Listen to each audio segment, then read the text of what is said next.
Well, oh, hello. What a nice view. This would be the prequel to what we hope to be our blog. This is the last of our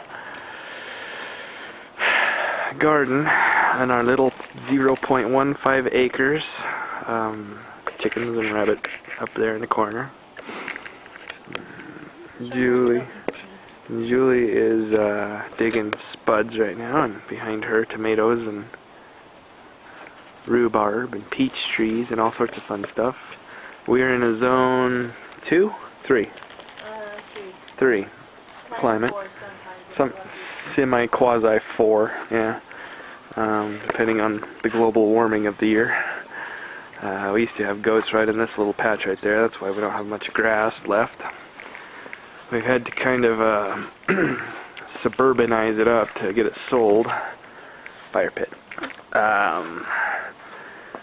Because we've kind of done everything we can with this land, and we're going to start back over. So let's see. I don't know. We got grapevines back there, cabbages. Tons of raspberries. They've started coming up nice and volunteer-like. And anyway, we're hoping to put out a good blog on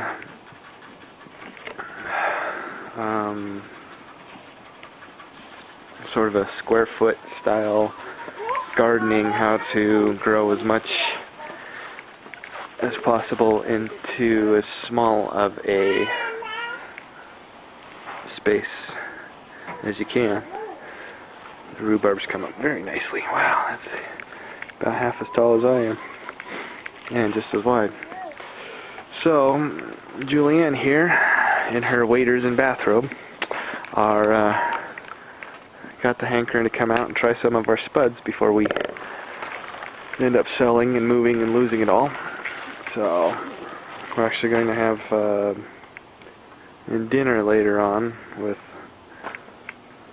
one of our meat rabbits and some of our friends that are kind of into this too.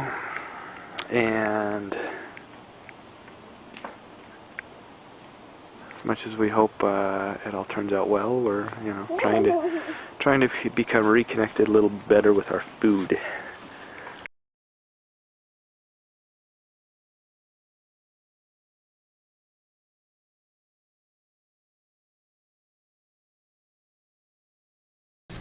We did a bunch of ducks and had Matt's Meats butcher them. This one we had smoked. Take it over. Can you see it? This is a little banty chick that got hatched out in the front. And last night it was cold and not moving except just a tiny bit, so I put it back under the mom. This morning it was once again out, not moving, except for a tiny, tiny bit in the wings. It looked dead, but it was moving just enough, so I brought him in here. I mean, it looked dead. Brought him in here, put it in the oven, not the warming oven, the oven of the wood-burning stove, which is still going, and closed the door most of the way. And now he's up and moving. So that might be a trick for somebody. A baby that just needs to be warmed up a bit.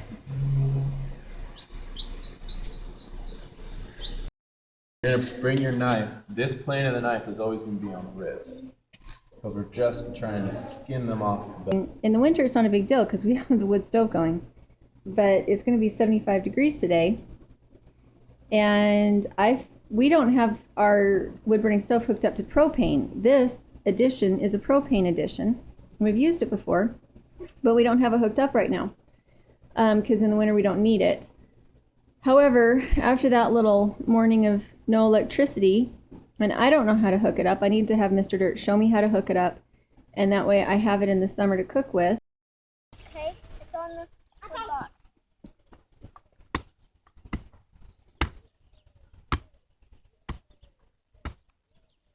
Oh, looks like you don't need the wedge.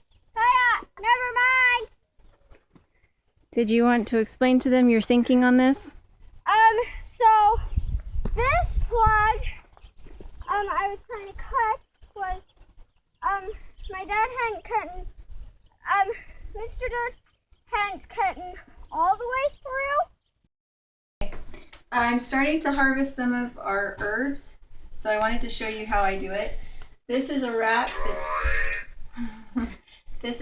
that's meant to be used on a wood burning stove for drying just what it's drying.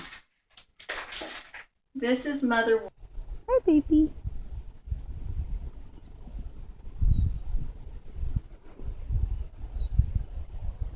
The little silver colored one is the doeling. Horrible thing, I know.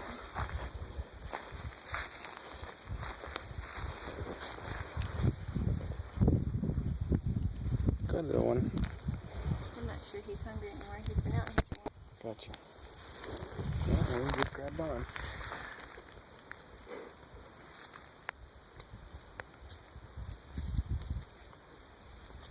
We need to get the other side a little better. There we go. From the wrong angle, so Right.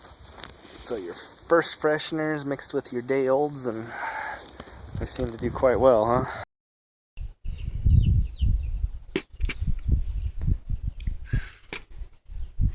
Did you put the onions in yet? Are you sure? Can you show them to me? No, in here. Did you? I didn't see you put an onion in, honey. You put the dirt in. Now I want to see you put the onion in. Oh, wait a minute.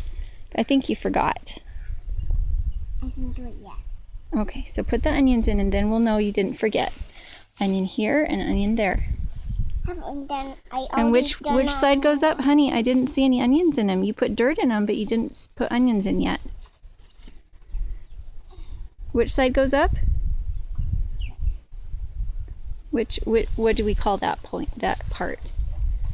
The pointy side goes up? Yeah. Yep, the pointy side goes up. Okay, put one in here now. And then you need to put a little more dirt on them and pat them, right? Yep. Okay, I did the greenhouse. We've tried hoop houses before, and the wind and the snow has killed them. So I've seen one that was a lean-to that worked really well because they had this wood lathe on top that would hold the plastic together. And so this is the door, and I have it set so that the top is separate from the bottom, so that if I want to keep chickens and children out, I can open the top and let it breathe. So instead of having just one door, because I don't have any other venting yet.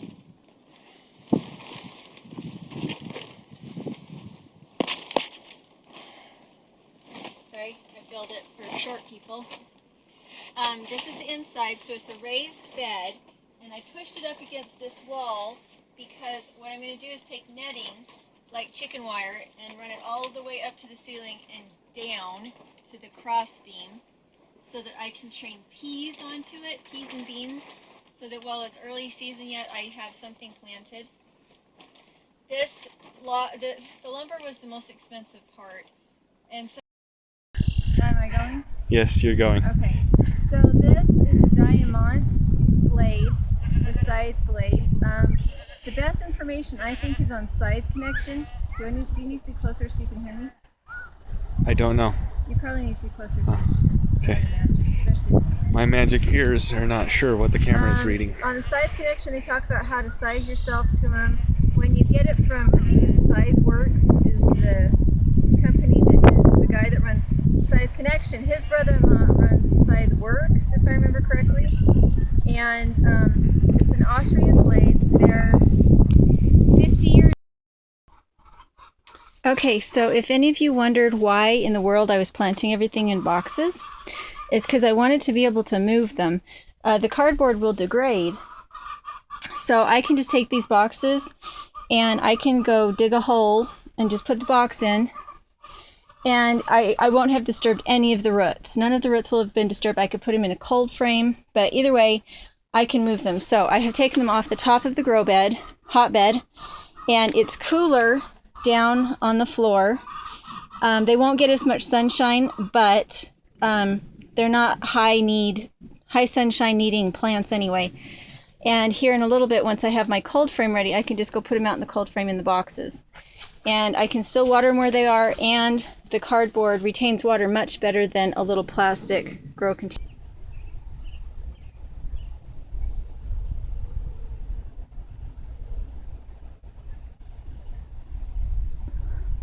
I don't know why she's eating the dandelion.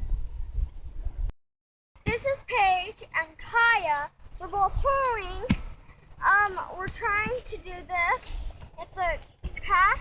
Okay, not across from each other though. That way nobody gets hurt. Yeah. And I'm being like a pioneer girl.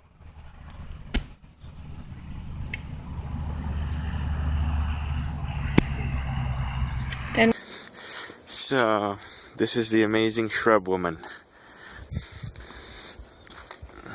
What we would call a headdress, except it's on a backpack. the problem is when the wind comes up, it works as a mast, and I start to blow away a little bit. But I found these on my neighbor's property. They were already cut. I asked her if I could have them, and it's a lot faster than going out in the ditch and cutting them myself. So the willow should work good for the cross bracing and the living fence. And I just want to show you that, again, this is a laundry bag, and it has straps like a college kid laundry bag. So far it works really good. So. And right now she's standing just over 12 feet tall.